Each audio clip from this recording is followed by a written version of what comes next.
Shalom hermanos, bienvenidos amigos a esta reunión.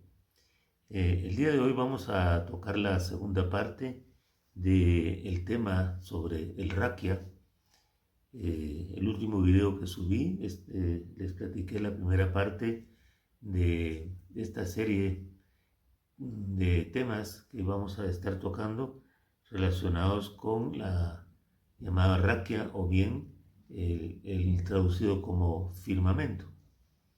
Bienvenidos a todos, entonces es un gusto poderlos saludar por esta vía. Es un privilegio poder entrar a los hogares, a los lugares donde ustedes se encuentren. Y pues vamos a empezar diciendo que en el tema que estamos tocando se puede aplicar perfectamente el dicho: conocemos una gota, ignoramos un océano. Hay mucho, quizás todo que nos han dicho de algo, y para el tema actual que nos han dicho, con una narrativa completamente contraria a la veracidad de los hechos. Y es que empecemos diciendo que en la cosmología hebrea antigua, y nos respaldamos en las escrituras para poder dar esta plática, pues me adelanto a comentarlo, porque el concepto moderno de este tema es completamente diferente, pero yo le creo por completo, al 100% le creo a las escrituras, y sobre todo a las escrituras hebreas, y es de ahí donde estamos extrayendo esta serie de conceptos que por lo menos a mí, en lo particular, me han venido a cambiar mi vida misma y la manera como yo estoy enfocando no solo los acontecimientos actuales, sino tratando de entender la vida en general. Entonces le decía que en la cosmología hebrea antigua, el universo se entendía en 3 niveles: el cielo o Shamaim, donde reside Elohá, ¿verdad? O sea, Dios, y donde se apoya prácticamente el firmamento, el raquia. La tierra como un disco plano sostenido por columnas sobre aguas profundas, conocidas en hebreo como Tehom, y el inframundo o Sheol, en griego Hades, el lugar de los muertos, ubicado debajo de la tierra. En esta visión hebrea antigua, el raquia es la cúpula, ¿sí?, que contiene a las luminarias, contiene al sol, la luna y las estrellas, y que tiene ventanas o compuertas que Abba Kadosh Baruj Hu abre para dejar caer la lluvia, por ejemplo, como se mencionó, valga también el ejemplo, como se mencionó en el relato del diluvio de Noé. De las ventanas o compuertas le voy a hacer un comentario en un momento. Con el paso del tiempo, este concepto hebreo evolucionó, y ya los griegos en la Septuaginta, la versión griega del texto hebreo, usaron la palabra estereoma, que implica, hablando siempre del firmamento, ¿verdad?, del raquia. Acá ellos utilizaron la palabra estereoma, que implica algo sólido y firme.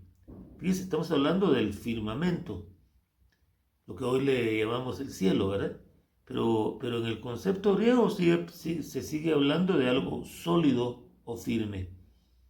Y luego ya después los romanos, por ejemplo, en la versión de la Vulgata Latina de Jerónimo, usa la palabra firmamentum, de donde proviene nuestra palabra moderna firmamento, siempre reforzando la idea de algo firme y estable.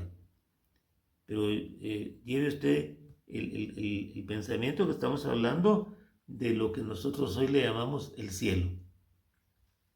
Allá en la antigüedad era algo firme, era algo sólido.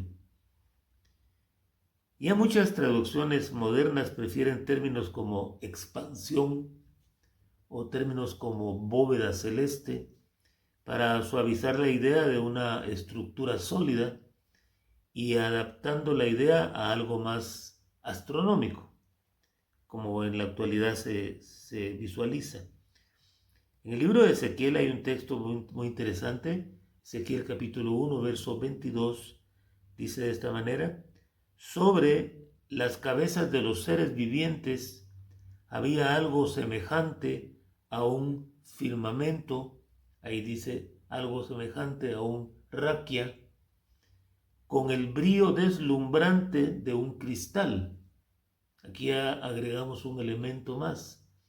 El brillo, el raquia, brilla como un cristal, es decir, es transparente, extendido por encima de sus cabezas. Es decir, el raquia estaba, en la visión de Ezequiel, por encima de las cabezas de los 4 seres vivientes. Y entendemos que por encima del raquia está el trono del Padre, pero también están las aguas de arriba. Es decir, el trono del Padre está sobre las aguas de arriba. Aquí la palabra firmamento, como le digo, es de nuevo raquia, que es como un cristal y que, insisto de nuevo, sirve de base para el trono de Abba Kadosh Baruj Hu Yud-Heh-Vav-Heh. En relación a las ventanas o compuertas del raquia, en hebreo son conocidas como arubot, y en el texto hebreo se lee como aburot hashamaim, es decir, las ventanas o compuertas de los cielos. Estas no se concebían como meras metáforas, sino como verdaderas aperturas físicas en la estructura sólida del firmamento. Como recordamos de la plática pasada, el raquia separó las aguas en dos. Se puso en medio de las aguas y las separó en dos. Eso está en Génesis capítulo 1. Las de abajo se convirtieron en los mares, pero también vamos a ver en aguas más profundas que son conocidas como Tejón. Ya vamos a verlo en un momento. Pero las aguas de abajo, que incluyen los mares, los ríos, los lagos, pero aún más abajo de ellos, un resto de agua que desconocemos por completo. Y las aguas de arriba, que es una reserva masiva de agua, por decirle así, sobre el firmamento del raquia. Las compuertas sirven como, bueno, tienen varias funciones, pero una de ellas es como trabajar de válvulas de presión, para quitarle presión. Por ejemplo, cuando Elohá, nuestro bendito Padre, decidió enviar la lluvia en el diluvio, las compuertas fueron abiertas por completo. Dice Génesis capítulo 7 y verso 11, en el año 600 de la vida de Noé, el mes segundo, a los 17 días del mes, en ese mismo día, se rompieron todas las fuentes del gran abismo, ahí dice Tejón, el gran abismo, el Tejón, y las compuertas del cielo fueron abiertas. Fíjese, es interesante, se rompieron las fuentes de abajo y se abrieron las compuertas del cielo y fue derramada toda el agua que terminó convirtiéndose en un diluvio universal. Acá podemos entender que el diluvio no fue tan solo una lluvia fuerte y constante que cayó por 40 días y 40 noches, sino fue un verdadero colapso de orden cósmico. nuestro bendito Padre permitió que las aguas superiores volvieran a entrar al espacio habitable por medio de estas aperturas. Y se comprometió, después de haber pasado este evento cósmico, se comprometió a no volver a inundar la tierra con un diluvio, y para eso puso como señal el arco iris. Usted sabe ya toda esa parte. Ahora veamos otro texto en donde aparece también las ventanas o compuertas. Malaquías capítulo 3, yo creo que ese texto se lo conoce todo el mundo, pero tristemente se lo conoce mal la mayoría de veces. Se lo leo y se lo trato de explicar. Malaquías capítulo 3 y verso 10 dice: traed todo el diezmo al alfolí, para que haya alimento en mi casa. Ponedme ahora a prueba en esto, dice Jehová Sebaot, si no os abriré las ventanas de los cielos, Arubot, las ventanas de los cielos, Arubot Hashamaim, y derramaré para vosotros bendición hasta que sobreabunde. Aquí es importante aclarar algo, hermano. Yo creo que da pie para aclararlo, porque aquí ya no fue abierta las ventanas de los cielos para un derramamiento, en este caso de agua. Son ventanas físicas, como le digo. Ese es el concepto antiguo hebreo, que no era figurativo, sino es real, que existen esas compuertas que son manejadas por malajim, los conocidos como ángeles, ¿verdad? Pero lo importante de esta cita es que aquí lo que se derrama es bendición. Y se derraman a través de las mismas compuertas o ventanas. Es decir, que por ellas puede entrar algo literal, pero también puede entrar algo espiritual. En este caso, bendición, y para el tema del diezmo, bendición económica. Aunque hay otros tipos de bendiciones que vienen como producto de diezmar. Pero aquí tengo que aclarar. Esta cita no fue dada para terminar siendo mal usada, como se usa en la actualidad, en donde se manipula la entrega del diezmo en las distintas religiones, sobre todo cristianas. Se manipula esta cita, haciéndole creer a la persona que si no diezma le está robando a Dios. Porque hay un texto que así dice literalmente. Pero hay que aclarar el concepto, el contexto de este concepto. Resulta, y eso usted lo puede encontrar en la escritura estudiando el libro de Esdras y Nehemías, resulta que en una ocasión a alguien se le ocurrió poner a dormir como que fuese un hotel a un amigo de un sacerdote, lo pone a dormir en el alfolí. Usted sabe que esa palabra significa la bodega del templo. Allí en el alfolí, el alfolí no es ese canastito que pasan en las iglesias para recoger los diezmos, las ofrendas o las limosnas. No, alfolí literalmente, si usted lo busca en el diccionario, era la bodega del templo, del primer templo y del segundo templo. Ahí se guardaba todo el grano con el cual los sacerdotes o los kohanim que estaban de turno, les tocaba una semana en su vida oficiar en el templo, y ellos tenían que pasar toda la semana que les tocaba en su vida en el templo, en las distintas áreas del templo. Pero ¿cómo se alimentaban? Se alimentaban del grano que los sacerdotes llevaban, los kohanim llevaban el diezmo de los diezmos. O sea, cada tercer año, cuando se recogía el diezmo, era un diezmo agrícola, o podía ser dinero, pues se podía cambiar en dinero. Todo lo que le estoy hablando usted lo encuentra en Deuteronomio capítulo 14. Entonces los sacerdotes en el tercer año, cuando recogían el diezmo, porque en el tercer año sí había que entregárselo al sacerdote de la región, y este a su vez tenía que apartar el diezmo de los diezmos que le daban y llevarlo al alfolí para guardarlo en el depósito. porque tenían que alimentarse toda la semana los que estuvieran de turno. Ese es el contexto. Pero resulta que los sacerdotes, enojados porque pusieron a dormir, bueno, y enojados con razón, pusieron a dormir a alguien dentro del alfolí, profanando ese lugar que era sagrado. Entonces los sacerdotes en ese momento decidieron ya no llevar el diezmo de los diezmos al alfolí. Eso hace que nuestro bendito Padre, digámoslo así, se moleste, y entonces levanta a un profeta, que es Malaquías, que también era un sacerdote, lo levanta para llevarle una palabra profética a los sacerdotes, a los Kohanim, a ningún otro.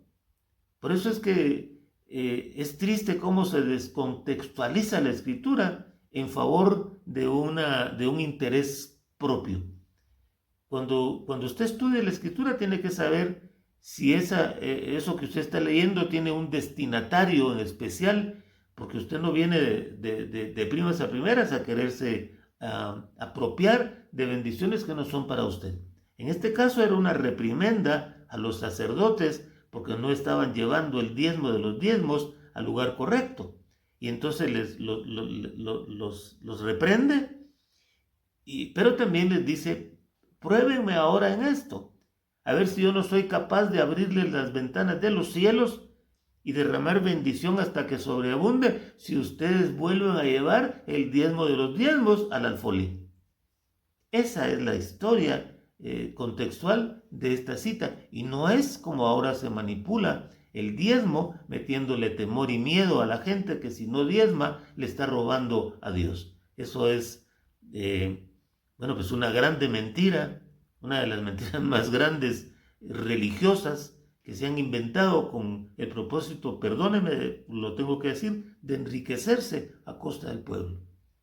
Bueno, pues aquí entonces se usa la palabra también arubot, y esa bendición, se abren las ventanas de los cielos, que son estas que le estoy hablando, y por ahí se derrama bendición espiritual.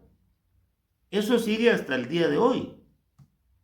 Las bendiciones que usted y yo podamos recibir, o las oraciones que usted y yo podamos hacer, esas oraciones suben a la presencia del Padre por la vía de las ventanas, y se devuelve por la vida de ellas bendición para aquel, o la respuesta que está esperando, o la visión que le va a resolver un problema. Todo eso viene por la vía de las ventanas, por la vía de las arubot. Bueno, entonces, desde el punto de vista técnico, estas compuertas administran el paso de las aguas superiores, pero espiritualmente nos enseña, como le digo, que nuestro bendito Padre es el que sustenta la vida del hombre, y el sustento viene de arriba y está bajo el control absoluto del Creador, quien decide cuándo y cuánto abrir estas ventanas o compuertas para derramar, en este caso, bendición o no bendición, porque también se pueden abrir para otras condiciones que el día de hoy no están en el tema. Lo que yo estoy haciendo hoy es tratando de ampliar un poquito más el concepto del tema anterior, y también lo voy a ampliar un poquito más, pero vamos a entrar más a detalle en la siguiente plática. Pero imaginemos el Raquia entonces como el techo de una ciudad amurallada, y las ventanas no son tan solo huecos en sí, sino son esclusas de seguridad. Las ventanas también están puestas como seguridad para el mundo. De eso lo vamos a tocar después. Entonces, ya diciendo esto, nos permite entender dos cosas importantes, hermanos. Una, nuestro Elohá, o sea, Dios, es soberano, y solo el dueño de la casa tiene la llave para abrir estas compuertas. Nadie más las puede abrir. Y el dueño de la casa, de usted como casa y yo como casa, su dueño y mi dueño, se llama Yud-He-Vav-He. Y número 2, el raquia y sus ventanas están ahí para protegernos. Por ejemplo, de que el agua de arriba no nos termine lastimando o aplastando de nuevo como en la antigüedad, y nos protege de enemigos externos. Poco a poco vamos a ir viendo eso que hay afuera del raquia. Y claro, ya dijimos, están las aguas de arriba y de abajo, pero ¿qué más hay? Buena pregunta para más adelante. Para terminar esta segunda parte del tema, quiero hacer una somera descripción y para eso le voy a colocar la misma imagen de la vez anterior. Una somera descripción de la figura que vemos y que nos muestra las partes de que está constituido todo lo que conocemos en su conjunto como tierra, según la cosmología hebrea antigua. Si usted mira la imagen, en la cima absoluta, por encima de toda la estructura, está el trono, y sentado en el trono, ahí pues es una figurita, ¿verdad? Pero eso es para que usted entienda el orden. Sentado en el trono está nuestro bendito Abba Kadosh Baruj Hu Yud-He-Vav-He. Justo por debajo del trono y por encima de la cúpula, o sea, la raquia, de cristal transparente, como le dije, están las aguas de arriba, que el raquia las mantiene separadas de la tierra. El raquia, cúpula o firmamento, es esa gran cúpula transparente y cristalina que usted mira en la imagen, que cubre a toda la tierra, totalmente cubierta toda la tierra. Dentro de la cúpula están incrustadas, y de eso le voy a hablar despacio después porque es otro tema por aparte. Por cierto, de esto nos habla mucho el libro de Enoc. Están incrustadas y tienen caminos para moverse el sol, la luna, las estrellas y las constelaciones. Están en la parte interna del raquia. También, si usted nota la figura, ahí se observan estructuras tipo ventanas, que son las que le he hablado, o compuertas en la parte superior de la cúpula. Estas representan las compuertas de los cielos, como ya le dije, que se abren a voluntad del Padre para dejar pasar elementos externos del sistema, agua cuando fue el diluvio y que no va a volver a haber otro nunca más, pero también pasan a través de ellas bendiciones de distinto tipo, pero no también solo bendiciones. No me quiero adelantar a eso y lo vamos a tocar despacio adelante. Si usted nota en la figura, la superficie de la Tierra se muestra como un disco plano, no como estamos acostumbrados a ver una esfera, un disco plano y circular. Y adentro usted mira naciones, mira países. Recuerde que esta es una figura antigua.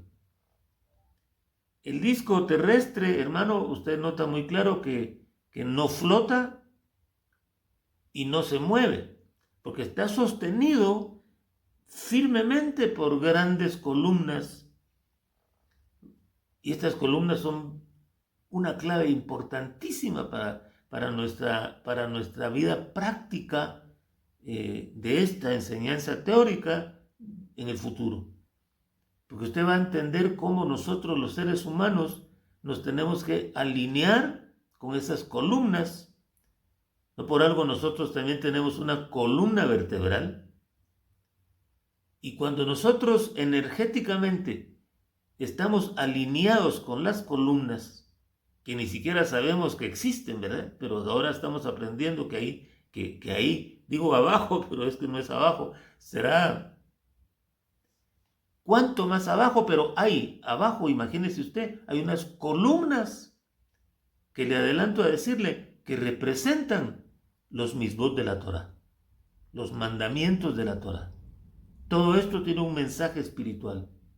porque desde ya le digo que la Tierra es una estructura viva. La Tierra no es tierra como tal, es una estructura viva. Bueno, entonces el disco, como le digo, terrestre no flota y no se mueve, o sea, aquello que nos enseñaron de rotación y traslación, eso es un concepto científico no real dentro del concepto escritural, por no usar otras expresiones que puedan ser motivo a faltas. Entonces, la Tierra, como la Tierra lineal, está sostenida firmemente por grandes columnas o pilares que se hunden en las profundidades, y a eso se le llama tejón en hebreo, y de estas vamos a hablar a detalle en otro capítulo. En la parte inferior, como le digo, está el llamado tejón. Ahí hay un océano oscuro, agitado. En esas aguas agitadas y oscuras que forman parte del tejón, hay monstruos marinos como el leviatán y serpientes gigantes. Y las columnas que están sosteniendo la tierra tienen su cimiento, su mosad, su cimiento en las profundidades de ese océano profundo y oscuro que está hasta abajo. Más no quiero decirle por el momento, pero se lo voy a ir ampliando adelante. Porque ahí en la parte más profunda del llamado Tejón en hebreo está el Sheol o Seol, que en griego se conoce como Hades, y ahí están las almas de los muertos. Por supuesto, el Seol o el Hades tiene subdivisiones que también las vamos a platicar más adelante. Bueno, entonces en otro capítulo, y para terminar, hablaremos más a detalle sobre las columnas y su función y la comunicación con los seres humanos. Le adelanto a decirle que las columnas tienen comunicación con nosotros, pero no nos enteramos, a menos que nos propongamos interactuar. Y veremos a la Tierra como una unidad viva que responde a la conciencia de los hombres. Pero iré despacio para que podamos absorber poco a poco toda esta maravillosa revelación que por lo menos a mí, a mi vida, que está viniendo a mi vida, y que por lo menos a mí, sin duda, me está cambiando mi concepción que tenía antes de esto y que seguramente habrá de cambiármela para siempre. Bueno, paro aquí por el tiempo, ya me volví a alargar un poco. Difícil que yo pueda organizar mi tiempo, porque digo 20 minutos, pero no, pues ya van 28. Así que agradezco el favor de su atención. Pues si le gusta este tipo de pláticas, ayúdeme, propongámonos juntos. Yo sé que hay un grupito pequeñito de personas que tienen aprecio por mí. Entonces yo les suplico, les ruego que me ayuden a rescatar un poquitito este canal, a hacerlo subir. Yo sé que el algoritmo no lo mueve, estoy bien enterado cómo trabaja el algoritmo de esta plataforma y hay cierto tipo de cosas que no las mueve, pero hay un tip que puede hacer el algoritmo moverse y es darle me gusta. Entonces por eso es que toda la gente anda pidiendo denle un like. Yo nunca lo hacía antes, pero pues me interesa que más gente conozca este tipo de pláticas. Entonces ayúdeme dándole un me gusta, un like. Si no se ha suscrito al canal, pues ayúdeme haciéndolo también y compártalo con personas que les pueda interesar este tipo de plática. Es un tema que está creciendo fuertemente en los últimos días, años, meses, y hay un propósito. Y el propósito es porque estamos llegando al final de todo, y esto tiene que ser una revelación de vida, no para todos, pero esperaríamos que por lo menos para muchos. Amén. Bueno, un abrazo fuerte.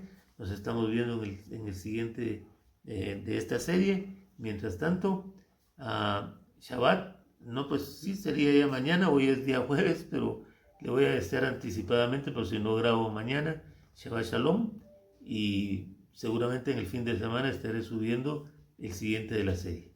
Un abrazo fuerte para todos y hasta pronto. Chao.